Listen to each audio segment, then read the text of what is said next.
Assalamu alaikum. Welcome to this part 1 series of the units in Chem 30 complied with 3 other videos. This series primarily focuses on thermochemistry, Unit 1.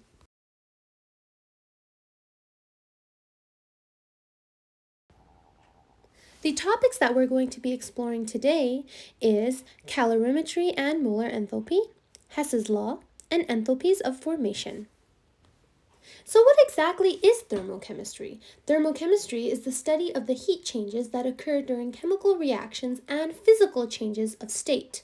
The law of conservation of energy states that in any chemical or physical process, energy is neither created nor destroyed. Let's briefly also take a look at endothermic and exothermic. In thermochemical calculations, the direction of the heat flow is given from the point of the view of the system. A process that absorbs heat from the surroundings is called an endothermic process. A process that loses heat to the surroundings is called an exothermic process. Just to review, calorimetry is used to measure amounts of heat transferred to or from a substance. To do so, the heat is exchanged with an object such as a calorimeter. Now, calorimetry is the accurate and precise measurement of heat change for chemical and physical processes. Calorimeters are devices used to measure the amounts of heat absorbed or released during chemical and physical processes.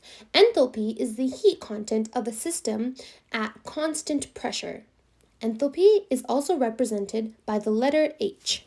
The formula for heat is Q is equal to mc delta T. Let's quickly review Hess's law.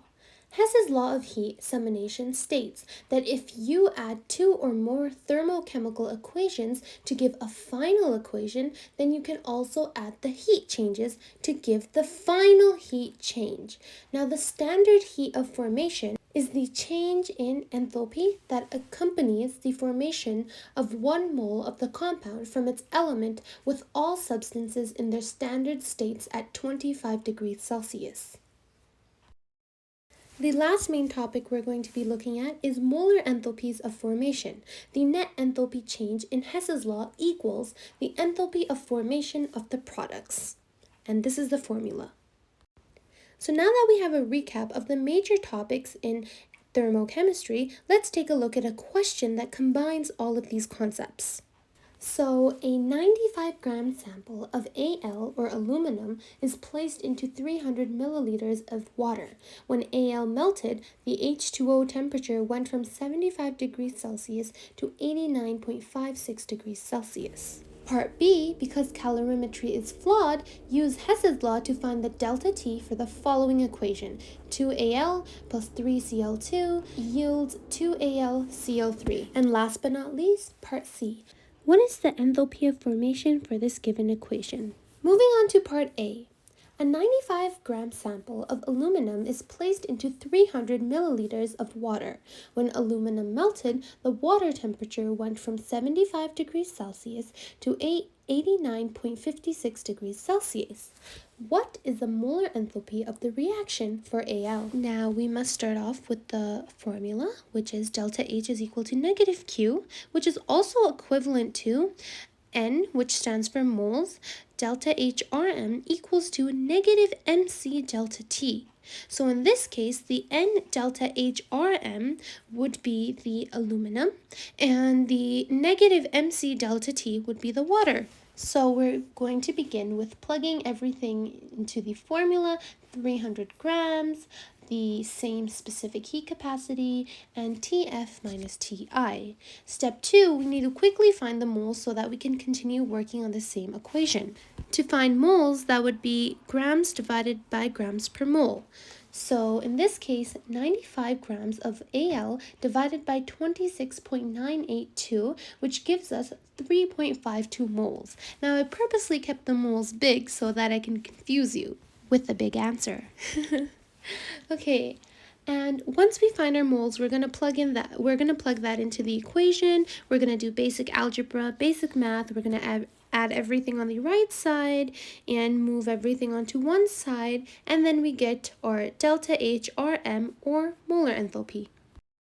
So part B of this question is a little long, but I'm sure we'll manage. Now it says that we need to find delta H using Hess's law because calorimetry is flawed. And it gives us an equation, and it also gives us four resulting equations. And the first primary step is to see whether or not a equation needs to be changed. Now, equation 1 in this case will remain unchanged because it gives us 2Al, and that's what we want because the other substances will cancel out. And equation 2 will get multiplied by 6 in order to cancel the 6HCl. Equation 3, this one also gets multiplied by 3 because it gives us 3Cl2, which is what we want exactly, and it also cancels out the 6HCl from equation 2, and it also cancels the 3H2 from equation 1.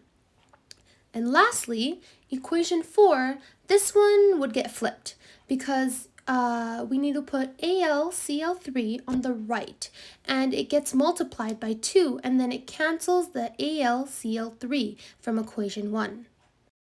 So once that we have applied these theories into consideration, we rewrite all the equations and apply the necessary changes needed for the delta H, whether or not it was flipped, if it was negative or positive. We cannot forget about the delta H's within each question. Our last step is to add the four enthalpies for a final answer. And once we add all the answers up, we realize that delta H equaling to negative 1,406.8 kilojoules is not the final answer because this is not an enthalpy of formation for AlCl3. We need to remember that an enthalpy of formation of a formation equation is always for 1 mole of the target substance. So in other words, this would be the equation. And for part C, finally, what is the delta H for this given reaction? Now our first step is, notice how it's not balanced? Yeah, we have to balance it by adding 6's. Now our next step is to look up at the AH values, so for the products and reactants on the table. So basically what we have to do is we have to go in our data booklets and we have to search for those delta H's. And what's really important and key here is that the states matter. Because if it's a solid, a liquid, a gas, even if it's for the same compound, the number can differ, resulting in a wrong answer. So I have just included some of them on the screen for C6H12O2, for CO2 and H2O. Now our next step, step 3, is to use the formula for delta H. And that is taking our products and subtracting it by our reactants. So we're going to flip the equation and subtract. So our final step is the coefficients. Once we plug everything into the equation, the coefficients are so important from our balancing the equation because it's going to multiply everything by 6, for instance. So once we plug in everything, we reduce, we get our total answer to delta H being negative 2,816 kilojoules per mole. So just a recap of everything that we learned in this lesson, we use standard enthalpies of formation when basically nothing is given, except for a reaction. So no delta H is given, and sometimes the reaction could be even written in words and not even given an equation. So that's when we use standard enthalpies of formation. We use Hess's law when more than one reaction is leading to a major reaction and they're all given. So delta H plus delta H plus delta H gives us the ultimate delta H. And last but not least, when we use molar enthalpy of a reaction, whether it's combustion, solution, neutralization, and etc., we use this if a chemical reaction is given along with an enthalpy value and it asks for molar enthalpy.